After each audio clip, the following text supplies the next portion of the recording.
안녕하십니까. 9강 35번 무관한 문장 찾기 유형입니다. 우리 선택지 1번 문장 앞까지 읽고 글의 소재를 파악을 한 다음에 그 소재와 가장 관련이 없는 문장을 정답으로 고르는 게 일반적인 풀이 방법입니다. 바로 읽어보도록 합시다. Traveling medicine shows were a regular feature of entertainment in 19th century America. 19세기 미국에서 약장수 순회 공연은 일상적인 오락거리 중 하나였습니다. The show's comedy and musical routines provided a welcome diversion from workers' daily lives. 이 쇼의 코미디와 음악 공연은 노동자들의 일상에 즐거운 기분 전환을 제공했습니다. 그러니까 주어진 이 두 문장을 읽어보니까 우선 이 글의 소재는 미국의 약장수 순회 공연이라는 것을 알 수가 있고 이 약장수 순회 공연이 노동자들에게 즐거움을 줬다라고 지금 이 주어진 문장에서 이야기를 합니다. 그런데 여기 있는 이 약장수 순회 공연이라는 이 개념이 오늘날에는 사실 찾아보기가 힘들고 좀 옛날에 있던 개념이라서 뭔지 모르겠죠. 그러니까 잠깐 설명을 할게요. 우리 여기 예를 들어서 길거리에 약장수가 있습니다. 지금 좌판을 하나 펼쳐놓고 만병통치약이라고 불리우는 약을 팝니다. 당연히 그 약은 효과도 없는 가짜입니다. 즉, 이 약장수는 사기꾼인 거죠. 그러니까 당연히 길에 지나다니는 사람 중에 아무도 그 만병통치약이라는 이 사기꾼이 파는 약에 관심이 없습니다. 그래서 이 사기꾼 약장수가 머리를 씁니다. 바로 이 사람들의 어떤 시선을 끌기 위해서 공연을 하는 거죠. 마치 이 사진처럼 공연을 하는 겁니다. 그러면 어쨌든 간에 이 공연이 재밌으니까 이 구경꾼들이 모여들기 시작을 하겠죠. 그러면 이 약장수가 이 몰려든 사람들 앞에서 슬쩍 광고를 하는 겁니다. 여기는 자기가 파는 만병통치약에 대해서 광고를 시작을 하겠죠. 그러면 이 약장수 공연을 보고 있던 예를 들면 한 100명 중에서 한 5명쯤은 결국 이 사기꾼 약장수의 어떤 말솜씨에 넘어가서 결국 이 가짜 만병통치약을 사게 되는 거죠. 그러면 이 약장수 입장에서는 대박이겠죠.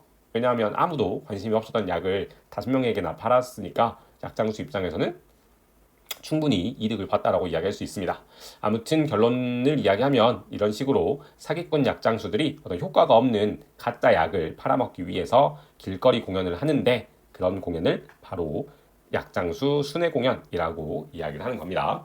우리 이제 1번 문장부터 보면서 관련 없는 소재의 문장을 골라보도록 합시다. Once the crowd had assembled, a distinguished-looking gentleman who always claimed to be Dr. Somebody began a performance aimed at selling his cure-alls. 일단 관중이 모이면 무슨 무슨 의사라고 항상 주장하는 출중하게 생긴 신사가 만병통치약을 팔기 위한 목적으로 공연을 시작을 했습니다. 아까도 말했지만 이 의사는 당연히 사기꾼 약장수입니다. 다음 문장에서 맛보기 쇼라는 것은 앞에 나왔던 약장수 공연을 의미합니다. Even though the sideshow doctors made outrageously exaggerated claims for their products. 비록 맛보기 쇼 의사들, 즉 약장수 공연의 가짜 사기꾼 의사들이 제품에 대해 터무니없는 과장된 주장을 했지만 즉 가짜 약을 팔아먹으려고 터무니없는 과대 광고를 이 사기꾼 약장수들이 했음에도 불구하고 business was usually good. 그 사업은 보통 잘 됐다 라고 합니다. 우선 아무튼 1번, 2번 문장 모두 지금 약장수 공연에 대해서 이야기하는 거니까 이 글의 소재와는 일치하는 것 같습니다. 다음 문장 보도록 하죠.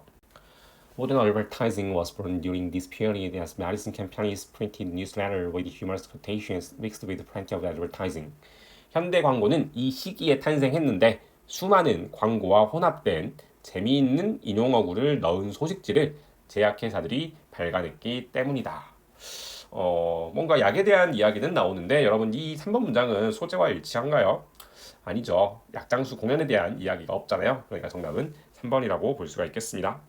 우리 다음 문장에 are가 대동사입니다. 우리 24번인가 29번에서 했었는데 우리 do나 be 뒤에 뭐가 나오지 않고 끝나버리면 대동사로 보는 경우들이 있습니다.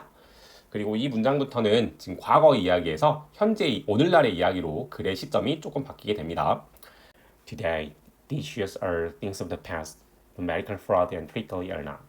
오늘날 이런 쇼들, 즉 약장수 순회 공연은 과거의 일이지만 의료 사기와 속임수는 그렇지 않습니다. 즉, 더 이상 이 가짜 약을 팔아먹던 사기꾼 약장수 공연은 오늘날에는 존재하진 않지만 그럼에도 불구하고 오늘날에도 여전히 어떤 의료 사기와 속임수는 존재한다라고 이야기를 합니다. 우리 그러면서 마지막 문장에 여기 counterpart, 즉 상대방 대응물이라는 표현이 나오는데 여기는 이 counterparts는 뒤에 나오는 modern crooks, 현대 사기꾼들의 상대방, 대응물을 의미합니다. 그러니까 이 글에서는 문맥상 이 현대 사기꾼과 대응되는 개념, 즉 옛날 사기꾼 약장수들을 의미하겠죠. Like their 19th century counterparts, 19세기 사기꾼 약장수들처럼 modern crooks disguise themselves as health professionals. 현대의 사기꾼들은 자기 자신을 건강 전문가로 위장하고 and sell their miracle healing products by taking advantage of common fears of pain, aging, and death. 고통, 노화, 죽음과 관련한 흔한 공포를 이용하여 기적의 치료제들을 이 현대 사기꾼들은 팝니다. 그러니까 내용을 정리하자면 우리 19세기에는 이 약장수들이 공연이라는 미끼를 사용을 해서 가짜 약을 팔았다면 오늘날에는 이 현대 사기꾼들이 이 사람들이 가지고 있는 어떤 건강에 대한 그런 두려움 이런 것을 자극을 해서 가짜 약을 파는 사기꾼들이 여전히 존재한다라고 말을 하고 있습니다. 그러니까 뭐 예를 들어서 뭐 사람들한테 이 약을 안 먹으면 노화가 심해질 거야. 이런 식으로 어떤 노화에 대한 두려움을 사기꾼이 자극을 하는 거죠. 그러면 당연히 그게 두려워서 그 사기꾼의 말도 안 되는 노화를 막아주는 약을 사는 사람들이 있다는 겁니다. 그러니까 마지막 문장에서는 결국 이런 식으로 어떤 약을 파는 사기꾼들이 과거에도 있었고 오늘날에도 여전히 존재한다라고 이야기를 하는 거죠. 모두 수고하셨습니다.